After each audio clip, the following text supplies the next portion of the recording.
I have one quite big question, one tiny little one. The big question is that most of us know that we live in a world of finite resources and that we can't have exponential growth because eventually we're going to run out of space or resources or whatever. Is there like a kind of maximum tipping point that you think that Innocent should get to and then no bigger?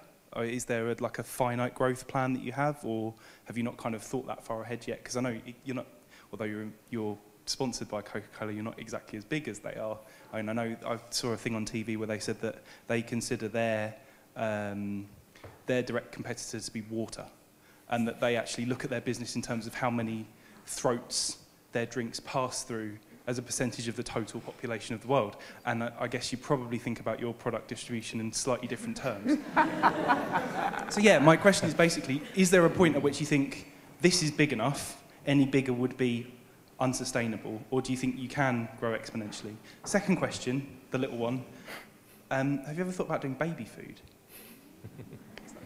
So the growth question, I think, is a really interesting one. And again, speaking personally, I first started working at Innocent, I used to question, why is everyone so bothered about growth? Why can't we just be at sort of the level that we're at? But of course, what that means is then every person in the world has to sort of say wherever they currently are at, be it the very, very poorest people to the very richest, say that's the end. We're not going to sort of, people aren't going to be given the opportunity to improve themselves. And I think that's simply not a proposition that's going to work for humanities.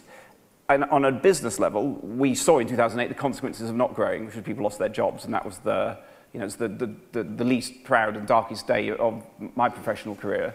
So I've gone from being a sort of a guy that questioned growth, now fundamentally understanding it's how the world improves itself, and so we need to and we'll always do what we can to continue to grow.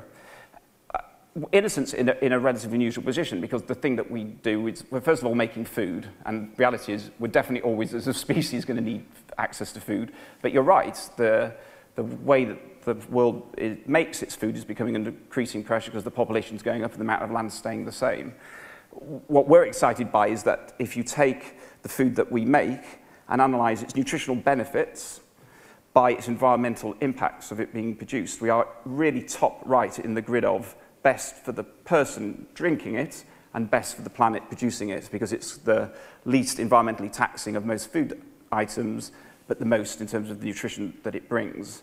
So I guess our vision is, yeah, as a business, we're always going to want to grow because of the opportunity that it creates, but we're only ever going to make stuff which delivers the maximum benefit to the user in the minimum cost to the planet. And so I'm hoping that means we've got a long, long way to go in terms of reaching whatever tipping point or future endpoint there could be. Baby food, I guess, again, we so want to do it because it so fits with the vibe of what we're about, and we love the idea. And I think babies are the most susceptible to weird stuff in their food and need the most pure natural nutrition they possibly can.